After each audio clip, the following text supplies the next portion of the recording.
What's up, Tailgaters? My name is Tailgate Nate, and welcome to my channel. I'm going to try to keep this video as short as possible. This is such a massive week in the college football world. I can't remember a bigger weekend in recent memory. This is a huge weekend. We have 3 games between teams that are undefeated. Huge pivotal matchups all across the country. And I got 15 of the best, most exciting games that I'm going to preview and predict here for you guys today. But before we dive into that, make sure you guys like, comment, subscribe. I post all sorts of college football videos on this channel. Top 25 playoff predictions came out. Playoff and New Year's Six Bowl predictions, came out earlier today. And I post updates when I can on my community tab during Saturday. So if any of that sounds interesting to you, hit the subscribe button, like this video. Anything you can to help show support for the channel does mean a lot to me. So let's go ahead and dive in to Week 7 predictions. And we're going to start with a little bit of a quick hitter here in the SEC. The Auburn Tigers are going on the road to face the Ole Miss Rebels. And I'm not going to spend too much time on this one. By the way, all times are going to be in Eastern Standard Time, and all lines and odds are as of recording this video. They are subject to change, as Vegas usually does. But for Auburn and Ole Miss, Auburn probably has to play near a perfect game to be able to pull this one out. Ole Miss is playing some really good football right now, and as usual, I'll give you a couple things to watch for. This roller coaster of a season Robbie Ashford is on has to take a halt. He's been really good some weeks and not so good other weeks, so he's got to be able to get back on track and stay consistent and be able to find some consistency in this Auburn offense. But the Rebels' run game is excellent, and Jackson Dart is coming along nicely as that quarterback for Ole Miss. Auburn's defense is going to have their hands full, and that's an Auburn defense that, look, this is an Ole Miss team that, again, this run game is really good. Auburn just struggles to defend the run. So we'll see what goes on there. And Auburn really struggled with turnovers there as well. Hold on to the ball. Make sure that you limit turnovers here in this game. But honestly, I don't see Auburn pulling the upset here in this one. Ole Miss is the 15-point favorite in Vegas, and I have them covering that spread. This is the noon game on ESPN. I mean, Auburn has just had such a down year. I honestly think it continues up to this point. Ole Miss is just a really good team, and Auburn probably going to be contemplating what to do with Brian Harsin after this week. All right, so after that little quick hitter, I'll run through this one fairly quickly as well. The newly 22nd ranked Texas Longhorns, after demolishing their rivals in Oklahoma to improve to 4-2, will take on the Iowa State Cyclones, who are going to look to avoid falling to 0-4 in Big 12 play. Texas is the 16-point favorite, but the Cyclones have had a really good performances. They had a really good performance against Baylor. They came up just short. They had a really good performance against Kansas a couple weeks ago. Came up just short. A really good performance against Kansas State last week.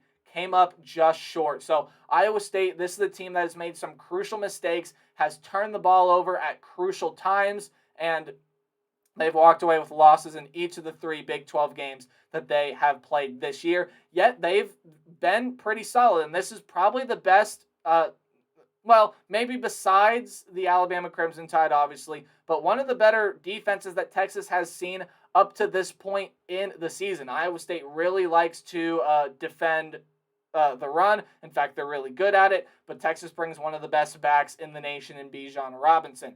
Also, another thing to do, to keep your eye on. Texas does not turn the football over, especially now that Quinn Ewers is back at quarterback, and Iowa State doesn't force turnovers at all. That O should be capitalized, my apologies, but they don't really force turnovers. So this is definitely going to need to be an Iowa State team that is going to need to change that. They're going to need to force a couple Texas turnovers in order to come away and win this game, and Iowa State has got to hold on to the ball themselves. But Texas is just playing at such a high level right now. Whenever they've needed to, they've come up big, and now especially with Quinn Ewers back at quarterback, I don't see anyone stopping Texas for quite some. I don't see anyone easily being able to outrun Texas here. In fact, this is going to be a really hard game for Iowa State, and I just don't think the Cyclones have it in them. Texas is just playing at such a high level, offensively and defensively. I'm picking the Longhorns here by 14.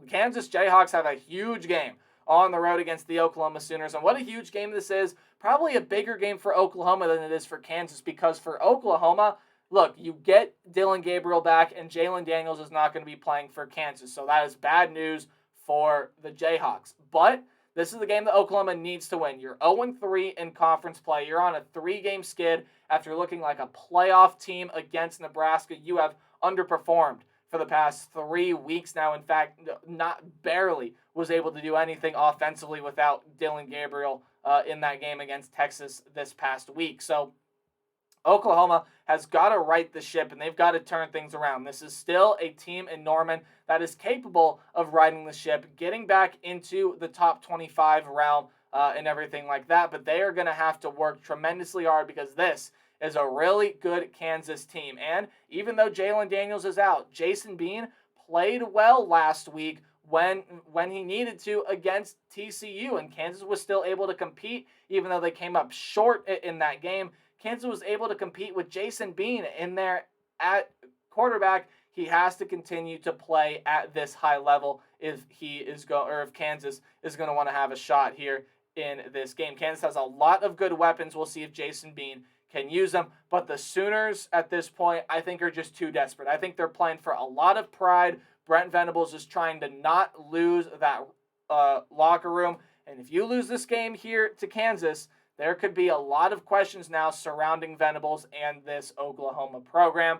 But I think Oklahoma gets it done. I think this is an immensely close game. I think Kansas maybe even has the lead for most of this game. But I think Dillon Gabriel, the Oklahoma offense, shows up late. The defense makes a stop when it's needed the most. And Oklahoma comes away with a crucial win in Big 12 play as they beat the number 19 ranked Kansas Jayhawks. Oklahoma wins by 1 point is what I have.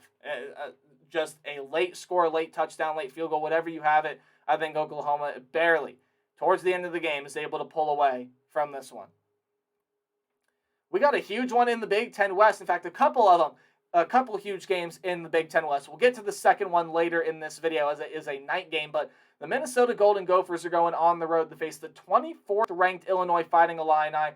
Both teams have only one loss, and the winner of this takes that next step towards getting into Indianapolis as the winner of the Big Ten West. Look, quite simply, these are two really evenly matched teams. These are two really good rushing attacks with Mo Ibrahim and Chase Brown. In fact, they might be the two leading rushers in the entire nation this year. Mo Ibrahim is going to be back healthy for Minnesota after missing that game against Purdue and after a week off for the Golden Gophers. And Chase Brown, what a season he is having for the Illini. He's going to want to look to continue the momentum that he's built up to this point. And these are two really good defenses as well. These are two defenses that rank top nationally in fewest points per game, fewest yards per game.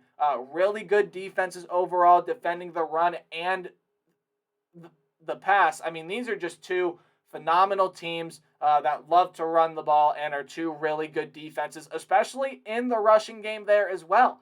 So battle in the trenches. Whichever team can win that, probably going to have a bigger shot to win this game. But I also think that the quarterback play is going to be huge in this one as well. Which quarterback is going to be the bigger difference maker? Which quarterback comes in, makes the bigger throws? And I think obviously when you look, the talent is more prevalent there with Tanner Morgan, especially in the experience realm, in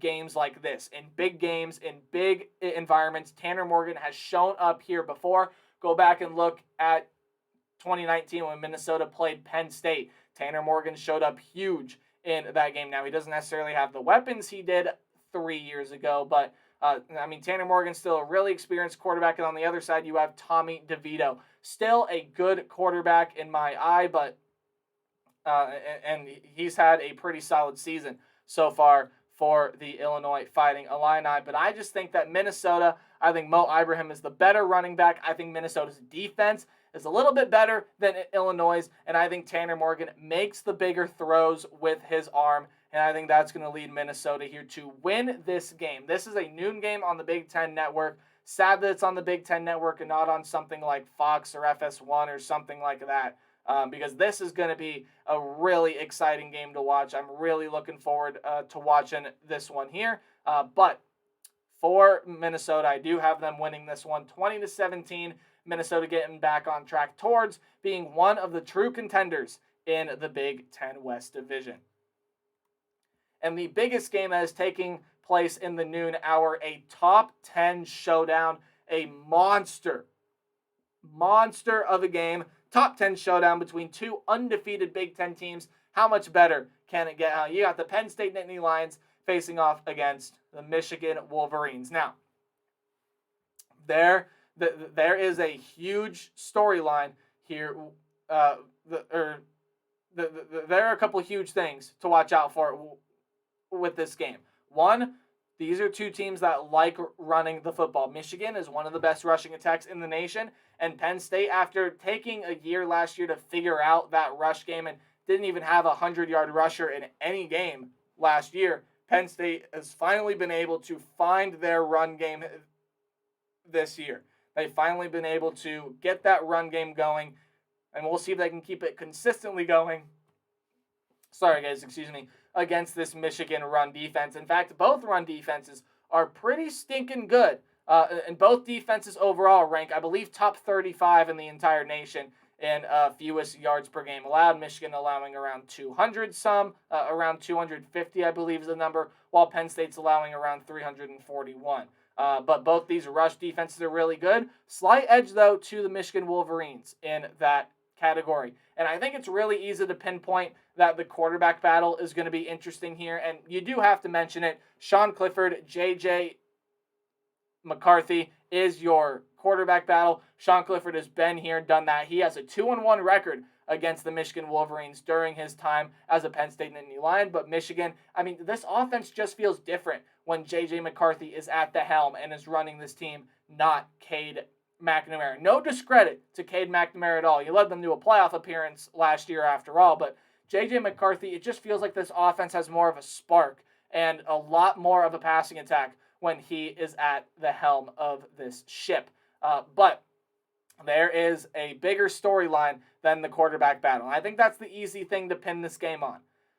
Pressure. Which defensive line is going to create more pressure on the opposing quarterback? Up to this point, proven, it has been Michigan that has been able to get more pressure and has been able to get the better pressure on quarterbacks. So definitely watch out for that. But Penn State also has a really good pass rush there as well. Although they haven't maybe shown it yet this year, Penn State is going to be able to get back to the quarterback. But there's one thing that's keeping me from picking the upset, and that's Penn State's offensive line. They've really struggled at points this year, and against a Michigan pass rush that has, I believe, 22 sacks on the season.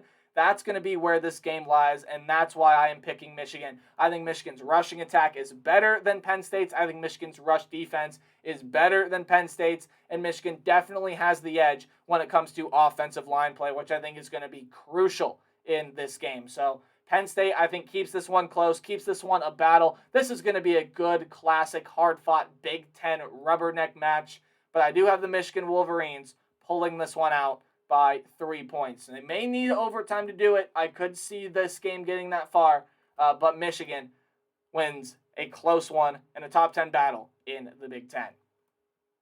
All right, moving on now to, this is a really pivotal game for both of these teams, right? The Arkansas Razorbacks are almost in desperation mode, right? They're going to need to come out with a win at some point this year. And they need a huge win at some point this year, right? They're on a 3-game slide against Texas A&M, Alabama, and Mississippi State. And now you have to go on the road to play in Provo against BYU. Ouch. That just really hurts. Arkansas's got a really tough schedule this year. And going on the road to play BYU, the timing might not be great, especially with the way that BYU has been playing. However, BYU is also coming off of a loss. So these are two teams that are going to be looking to rebound after disappointing performances from last week. And these two teams, both KJ Jefferson and Jaren Hall, the quarterbacks for both of these teams, are nursing injuries right now. But I have read that both of them are likely to play, so we'll see what kind of play we get from the quarterback. I expect this to be a really good game for both of these quarterbacks, though. Both teams' inconsistencies are going to have to change. Both teams have had their inconsistencies this year. Both teams have struggled at times this year in various aspects of the game, and something has got to give in this game, right? Something has got to get cleaned up. Something has got to get figured out, right? One of these two teams is going to play a lot better of a football game than the other, I feel like. That's just kind of the feel I'm getting from this game. But this is desperation time for the Hogs. If you don't win this game, you fall to 3-4 with more tough games coming up on the schedule. You still have yet to play Ole Miss. LSU is still there on the schedule as well. Auburn is still out there. Don't discount the Auburn Tigers. The line on this game is even. This is going to be a close, hard-fought game in Provo, and I could see either side winning it. But I think the pure desperation mode for the Arkansas Razorbacks prevails, and I have the Hogs winning this one by 3. It's a 3:30 game on ESPN. Tune into this one. You're not going to want to miss it, but I think desperation is enough to get the Hogs over the hump and for them to get the win in Provo. This is a huge game in the ACC. The NC State Wolfpack and the Syracuse Orange facing a crucial matchup in an ACC Atlantic clash. Now, there is a big question in this game, though, for NC State. Who starts at quarterback for the Wolfpack? Devin Leary is uncertain, and it is really questionable now if he is going to be ready to go and if he is going to play in this game against Syracuse. Well, if it's not Devin Leary, then you can look to a guy whose first name I believe is Jack Chambers, who the scouting report says that he can be a good solid option. Probably not going to be as good as Devin Leary would be, but make no mistake. From what I've read, if Jack Chambers is that starting quarterback when this game rolls around, then NC State is very much still going to have a really solid passing attack, as so I've read. The Syracuse Orange defense, let's talk about that for a little bit, right? They have been great so far this year, yet when it faced a really good offense in Purdue, they got torched, and for over 400 yards. Now, this normally is one of the best defenses in the country at fewest yards per game. Yet, they've been getting torched by some of their competition lately, especially a game, and I know it seems like forever ago, but when you go back to the game against Purdue, Aiden O'Connell was pretty much able to do whatever he wants, and Devin Leary, if he ends up playing, if not Jack Chambers, may very much have the same luck and be able to test this Syracuse secondary here in this game. And speaking for Syracuse, Garrett Schrader and Sean Tucker, look, this is the toughest D that they are going to be facing all season long, maybe besides the Clemson Tigers, which is here, I believe, next week. But focusing on this game right now, NC State, I definitely think has the edge. Even though Syracuse is that 3.5-point favorite, I think this is a hard-fought defensive game, and I think whichever team's offense can make the bigger plays, especially with the arm, and test the opponent's team secondary. NC State may have one of the best, if not the best, front seven in all of college football. Quarterback play is going to be key here. Test the secondary for both these teams, but I got NC State pulling out a close one in the Dome. I like the way the Wolfpack are playing. Again, who knows if Devin Leary plays, but I think no matter if Devin Leary plays or not, I think NC State walks away out of the Dome with a win. It's a good 1-point win, but it is a really good win for the Wolfpack nonetheless. The Oklahoma State Cowboys and TCU Horned Frogs play in the biggest matchup in the Big 12 this week, as both teams enter this game 5-0, 2-0 in conference play. This is just, a massive, massive game for both of these teams, right? Look, let's first start by talking about Oklahoma State's offense, because there was reasonable questions about what this Oklahoma State offense was going to look like after last season. And well, it has performed tremendously. Spencer Sanders has taken a huge step in the right direction, and even with all the weapons that Oklahoma State lost to the draft or that just left this team, this Oklahoma State team is still really, really good offensively, and they are surging right now. Spencer Sanders is playing really well. He's not turning the football over. But on the other side, you have a TCU offense that has been one of the best in college football. Now, Oklahoma State statistically has been one of the best in college football as well, but TCU, really is showing out this year under first-year head coach Sonny Dykes. Matt Duggan is playing the best football that he has ever played for this program right now, and TCU's offense is rolling. And one huge thing that TCU did really well last week, they finally weaponized Quentin Johnson. They finally made him a huge, crucial part to what TCU was doing on the offensive end, and it paid wonders for them in the game against Texas. But the defenses are going to need to force mistakes in this game. I think both these offenses are going to be rolling, and both these offenses are going to score a lot of points in this game. Whichever defense can make the bigger play, maybe force that late turnover, I think is going to have a huge advantage when it comes to winning this game. And you know what? Right now, I trust Oklahoma State's defense more. No discredit to the Horned Frogs. They're going to keep this game close and may hold the lead for most of this game. But Oklahoma State has battled back from a deficit before, in this defense, even though they are not as good as they were under Jim Knowles, this is still a really solid defensive unit, and I have Oklahoma State being able to win this game with a late defensive stop, maybe a late touchdown off a late defensive stop. 3:30 game on ABC. I got the Pokes by 4. And the matchup that everybody is talking about this week, another top 10 showdown. In fact, a top 6 showdown. Two teams that are undefeated. A huge matchup in the Southeastern Conference. The Alabama Crimson Tide going on the road to face Tennessee. Third Saturday in October finally has meaning and life again. And if there was any year for Tennessee to pull off an upset against Alabama, it is this year. It is tomorrow, 3:30 on CBS. Now, let me talk about this one for a little bit here. Bama is the 7-point favorite. Let me tell you why. This is going to be the best offense that Alabama's defense has faced so far. But at the same time, this is going to be the best defense that Tennessee's offense has faced all year long as well. So something should be telling you that something's got to give, right? Alabama's defense has either got to step it up and play really well against this Tennessee offense, or Tennessee's offense is going to figure out the weak spots in this Bama defense and attack them and have great success in doing so.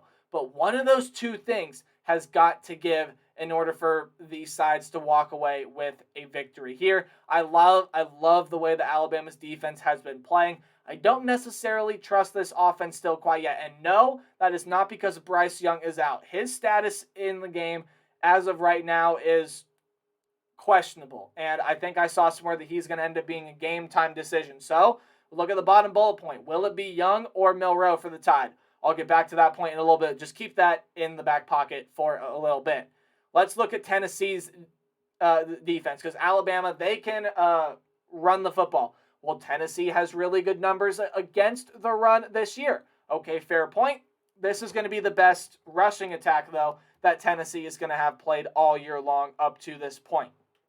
And Tennessee's pass defense, no matter if it's Young or Milroe that happens to step in at quarterback for that very first snap, this Tennessee pass defense is going to be tested no matter who is in that quarterback position. So for Alabama, for Tennessee, pass defense is going to really need to step it up this week if they're going to want to come away with a win against their rival in Tuscaloosa. But again, let's pull that thought out of the back of your mind. Is it going to be Young or is it going to be Milroe? I see a lot of people out there saying that if Bryce Young doesn't play, this is Tennessee's shot. And it is. If Bryce Young does not play, that is a huge benefit for Tennessee. But Jalen Milroe, I think, is going to improve from last week. I saw a lot of good things from Jalen Milroe this past week, yet he turned the football over way too much. If he can hold on to the football, this is going to be a performance for Jalen Milroe and the Alabama Crimson Tide. And I honestly think no matter who starts at quarterback for Alabama, that they walk away with the win here in this one. I just think Tennessee's defense is still too suspect. Bama's defense is playing at such a high level right now. I have Alabama win in this game. If Bryce Young wins, they could win this game by, or if Bryce Young plays, Alabama could win this game by 10. If Jalen Milroe is in there, I see this being a close game throughout. This is going to be a battle. What a game this is going to be. This is a game that you just don't want to miss. Tennessee's playing some really good football right now, but I think Alabama, and again, Alabama's going to have that week where they put everything together and they play really good football. If Bryce Young is back, very well could be this week. I think any way you slice it, Tennessee keeps this one close. They definitely are going to have their opportunities to pull away from Bama in this game, but I see Bama pulling this one out once the clock hits triple zeros. This game I'm not going to float on much, and this is the game that's off everyone's radar and was definitely on a lot of people's radar at the beginning of the year, and now is kind of floated off based on what these teams have done. But I mean, what a huge game this is for both of these teams. Wisconsin 3-3, 1-2 in the Big Ten, while Michigan State has had their struggles. They are 2-4, and they're going to look to avoid falling to 0-4 in Big Ten play.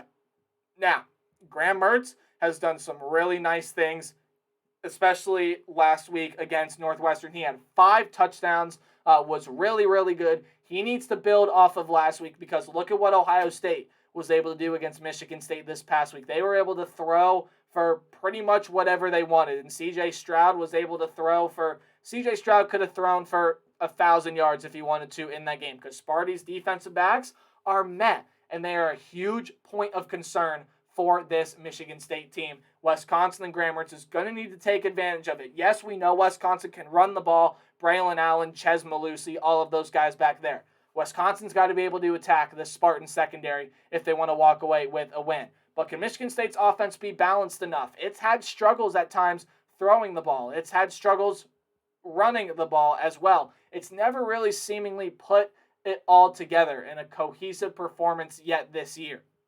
We'll see if Michigan can finally do that, or we'll see if Michigan State can finally do that here in this game. But this is a huge game for both to prove their worth, to resurge. This is a much bigger game for Michigan State than it is for Wisconsin because Mel Tucker got that big extension. If you fall to 2-5 and 0-4, what are people going to say about this program? And unfortunately, I think that's where this is headed. Wisconsin plays a really good brand of defense, and I think Graham Mertz continues to build off of his performance from last week. He attacks this Michigan State secondary. Michigan State, for all we know, will have offensive inconsistencies again. And I got the Badgers winning this one by 12. This is a 4 o'clock game on Fox. Tune into this one. This is a crucial, pivotal game in the Big Ten Conference. LSU and Florida. This is an underrated game in the SEC this week. Now, when I look at both these teams, I see some battle-tested teams, right? Florida has walked away with a win against Utah. LSU played Florida State and almost came back and won that game, and not necessarily played them close for most of the game, but that ending of that game was just crazy and insane. But both of these teams are definitely teams that still have some stuff to prove after some performances here in this season. Florida played Missouri close last week. They were able to walk away with a win. Probably should have won by more than they actually did, while LSU got donkey stomped by Tennessee this past week. Neither team can afford to start slow in this game. That has been concerns for both of these teams in some of the previous games, especially LSU. Again, that slow start to Tennessee, right? They ended up getting blown out. That slow start to Auburn. Thankfully, they were able to come back and win that one, but they still found themselves down Tennessee 0. These two teams can play at such a high level that neither team can afford to get in an early 14-0 hole. Daniels versus Richardson, the quarterback battle. I'm really excited to watch that. Some of the better dual threat quarterbacks in the entire nation facing off in this game. But special teams, that may prove to be the difference here. Which team can limit the mistakes? Which team has the better special teams day? Which team can make their kicks and execute the little things? And right now, I'm going to go ahead and favor home field advantage. Honestly, I could see this game swaying in either direction. Wouldn't surprise me to see LSU walk into the swamp and win this one here. But I got Florida winning it. I got them winning 27-23. I just think Florida's going to play an overall better game. And that is why I believe that Florida will win this game here against LSU. And I think home field advantage plays a huge part in Florida's effort this week as well. All right, this is the other huge crucial matchup in the Big Ten West. We are looking at Nebraska and Purdue, a huge matchup in the Big Ten West. And this is just such an important game for both of these teams. You see both of them sitting there at 2-1. And if my prediction about Minnesota is correct, then the winner of this game will take sole position atop of the Big Ten West with a win here. Purdue is the clear 13-point favorite, and I don't think Purdue is going to lose this game. So that gave my prediction away. But let me tell you what Nebraska has to do. First of all, Nebraska has not seen a passing attack like Purdue's all season long. Purdue can throw the ball with ease. They just seem to do it on instinct at this point. And Charlie Jones and Aiden O'Connell are one of the best quarterback wide receiver duos in the entire nation up to this point. Purdue has had their struggles running the football, yes, but Purdue's going to be able to really test this Husker secondary and make them be on their heels. Now, on the flip side, though, what can the Huskers do to win this game? Well, Anthony Grant's going to have a big day. He's a stud running back for this Nebraska team. He's played really well up to this point. He's got to have a big game, as the Boilermakers' run defense has actually been pretty solid this year. So we'll see if Nebraska can break through that defensive line, or especially Anthony Grant, be able to break off some big runs. Casey Thompson's got to have a big day there as well. He has a plethora of really good options there at the wide receiver position. He's got to have a big day. And both teams are going to need to limit turnovers. Nebraska has a lot of turnovers this year at some crucial moments, and Purdue has way too many fumbles for a team that doesn't really run the ball that often. So definitely a game that both teams are going to want to clean up their mistakes. And I see the Huskers keeping this one closer than a lot of people think throughout. But Purdue, as I've already spoiled, pulls away late, is able to win this game here. Nebraska is starting to get more competitive. And Mickey Joseph, I think, is proving week in and week out that he is that guy to be the head coach there at Nebraska. Now, still got to look at other options. But right now, it's Mickey Joseph's job to lose. This is a huge game for Mickey Joseph. If you pull out this win, that is a huge morale booster, and you get a huge following in the locker room. But Purdue, I think, is going to have too good of a passing game. I think Aiden O'Connell and company are going to be too much for the Cornhuskers to handle, and Purdue wins this one by 11. This is another big one in the SEC. The Mississippi State Bulldogs and the Kentucky Wildcats facing off here in this one. Now, Kentucky gets a huge get back in this game here, as they will have Will Levis back ready for this game. But he's going to be paired back up with a struggling Kentucky offense that really has yet to find its footing, even when Levis was that starting quarterback. So really going to need to pick something up here and find their rhythm against a Mississippi State defense that is just super uber aggressive, right? So something's got to give, right? Kentucky's got to find that offense, and Mississippi State's defense going to have to stand on its head a couple times, as well, as Levis is very capable of making some very important throws down the stretch. But Kentucky, on the other side of the ball, will have to play splendid defense, especially in the pass game, although not exclusively. We all know the Mike Leach system, and Mississippi State will pass the ball 50 times in this game like they do every week. But this is the Bulldog team that is so much improved in running the football. Kentucky cannot count that out, because Mississippi State has a couple guys that are very, very likely to bust out some big runs if you do not account for it. So, yes, worry about the pass first, but the run defense has to be sitting in the back of the mind of this Kentucky defense, and that's a huge thing for Mississippi State to have psychologically. But there is one aspect where I do believe Kentucky has the advantage. The Bulldogs have a lot of momentum. In fact, they probably have the most momentum besides Tennessee out of any team in the SEC. Well, Kentucky is a team that needs momentum. They're on a 2-game skid right now, and they're going to want to look to change that. I think Kentucky's a much better team than they've shown the past couple of weeks, and I think Kentucky gets this one done. Mississippi State is the 4-point favorite, and I like the way the Bulldogs are playing this year. But give me the Wildcats in this one to pull this one out. I like the way when Kentucky and Will Levis are playing at their best, this is a really hard team to beat, and they're going to need to play at their best against the stingy Bulldog defense. I like the way that Kentucky has played for the most part this year. Again, that Ole Miss game was a really solid game for them up until the very end, and again, not having Will Levis against South Carolina hurt them. So I think Kentucky will pull this one out against the Bulldogs. Oh, big matchup in the ACC here. Big matchup here. And an upset potential game at that. Florida State is at home. This is a brand new program. They're playing some really good football right now. And they got to face their toughest opponent yet, the Clemson Tigers. Florida State has already gone out and played the likes of NC State. They barely lost that game. They've already gone out and played the likes of Wake Forest. They lost that game there as well. So Florida State looking to rebound now, and this is definitely the toughest opponent yet. Clemson has wins over Wake Forest and NC State as well. Again, as I just mentioned, Florida State has lost to both of those programs. Clemson has found their offensive rhythm, and it starts with the play of DJ Uiagalelei as he has found his rhythm. He is playing exceptionally well. He's throwing touchdown passes. He is limiting his interception numbers.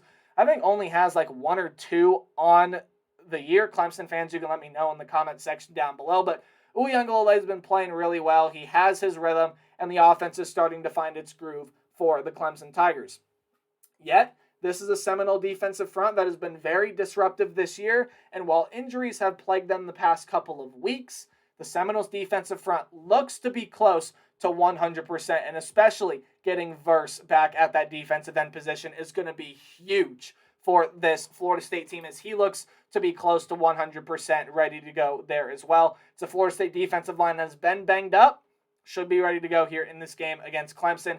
We know what DJ Uiagalelei can do. We know what Will Shipley can do, and there are a lot of weapons on this Clemson offense. But Jordan Travis is going to need to make some plays in both the run and pass game. This Clemson defense is really, really good, and Jordan Travis is going to have to be able to make some throws and be able to run the football when he needs to as well. I just don't think Florida State has it in him to pull off this kind of upset quite yet. Maybe in a couple of years this program can get there, but again, I think what they've shown against Wake Forest and NC State is they are really, really close, but they're not quite there at being able to pull off these upset type wins. Could I see it happen? Yes, but my pick is going to favor the Clemson Tigers. This is the primetime game on ABC. It's a 7:30 game. I'm taking the Tigers here by 9. Couple games left here on the slate, and they're both in the Pac-12.